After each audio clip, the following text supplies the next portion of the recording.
This is the uh, mock exam A, and this is question number one. So shown below is an adjacency matrix for a sample graph ABCDEF. So this matrix here tells us from where to where. Now it's not directed, so we just have to state the adjacencies for each. So 6 nodes, so I'm just going to draw them in here.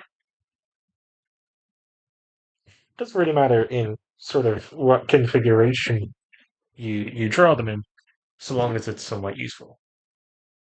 Now, did forget my calculator. This is all doing somewhat live, so might need my calculator for a little bit of it, but yeah. Anyway, this is on a new device. I got a new laptop recently, so hopefully things should be better. So we have node A, node B, node C, node D, node E, and node F. So if we're looking from A, it has nothing to itself. A goes to B once. A goes to C twice. So we'll just draw 2 arcs. A goes to D no times. A goes to E once.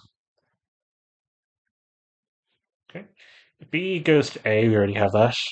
B goes to C once. And goes to F once. Now my aim is to try not to have these crossed, so let's hope so that's just B. C is connected to A twice, we've done that. We're connected to B once, so that's fine. D is connected to E twice. And F once. And then we have I seem to have missed a bit here. E to D goes twice. Oh, yeah, E to F goes once. So that's the graph there. That's A, B, C, D, E, F. Can A, B, C, D, F be a directed graph? Explain. Well, from what we've done here, if I just go back up, is that we haven't actually included any um, indication of direction, which a graph obviously doesn't have to. Now, can it be a directed graph?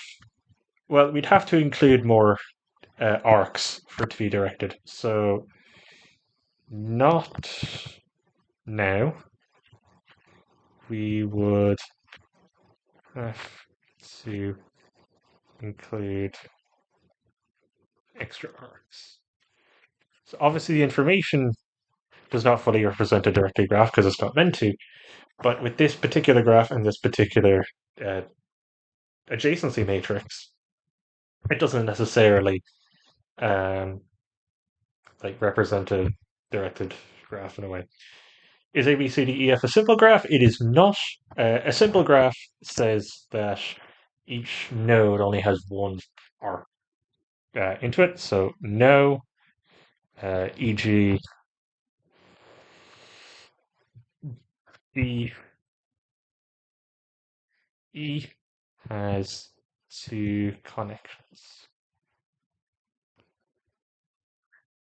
Now write down an adjacency matrix for simple graph at 6 nodes. Now adjacency not directed, so we're going to have A, B, C, D, E, and F, and then same thing here, A, B, C, D, E, F. Now for this, a simple graph says that it cannot connect to itself, so we'll leave it 0, and then all other connections exist. Remember, this is not directed.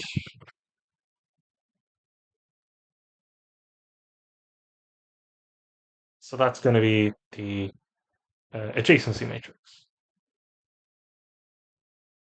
Next, we have a connected particles question as part B. The only reason I've done this is because in the SEC exam, they tended to throw different topics at you in one question. So we have 2 particles P and Q. They are mass 4 and 9. So P is 4 and this is 9.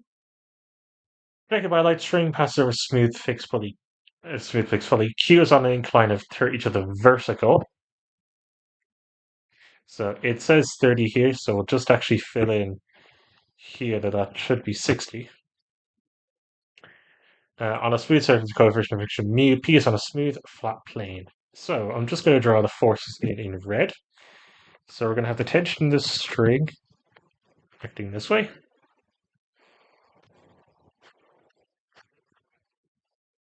Going to have the weight forces down. This one is of 4G, and this one is of 9G. And then we're going to just draw our components in.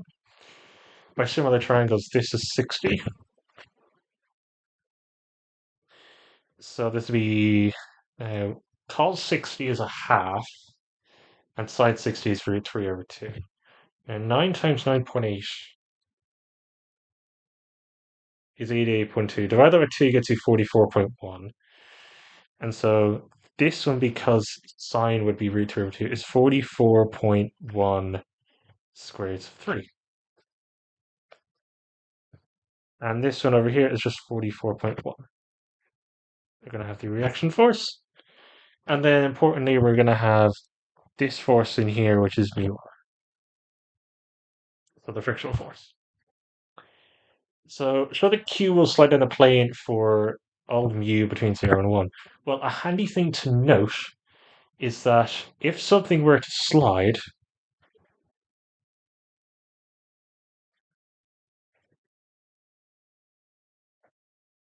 down an incline, click it right, theta, then mu has to be less than tan theta.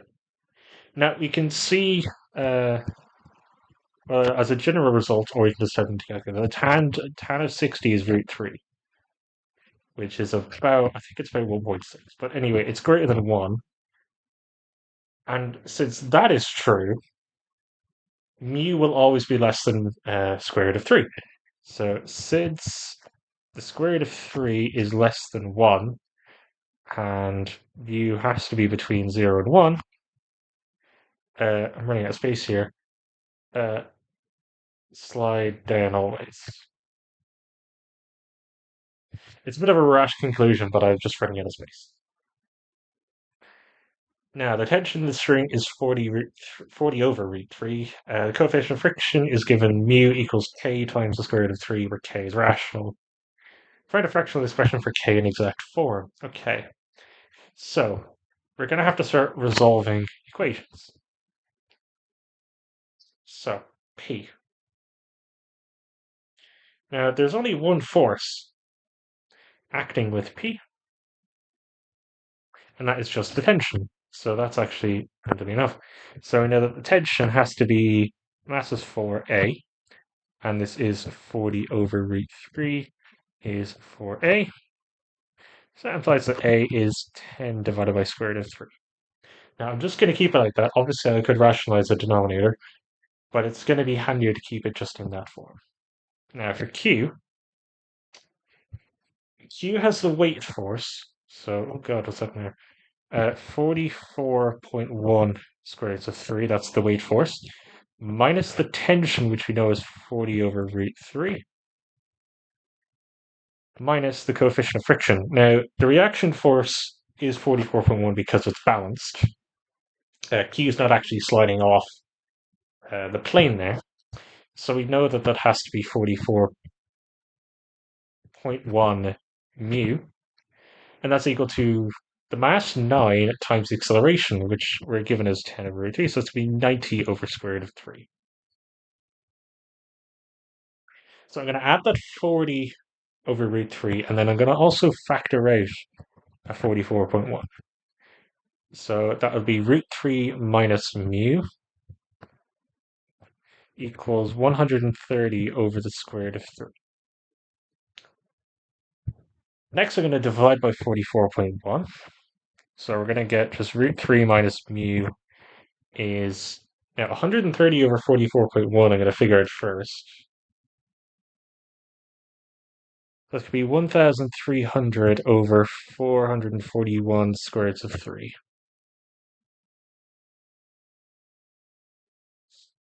So now what I'm actually going to do is I'm going to rationalize this denominator by multiplying top and bottom by square root of 3.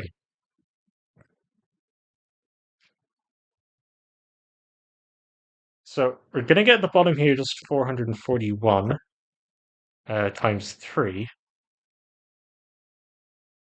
which is 1323. So at the bottom it's going to be 1323, and on the top it's going to be 1300 square root of 3. Now we can actually write square root of 3 in a different way. So we can actually write this as 1323 square root of 3 over 1323 minus mu. That's 1300 root over 1323.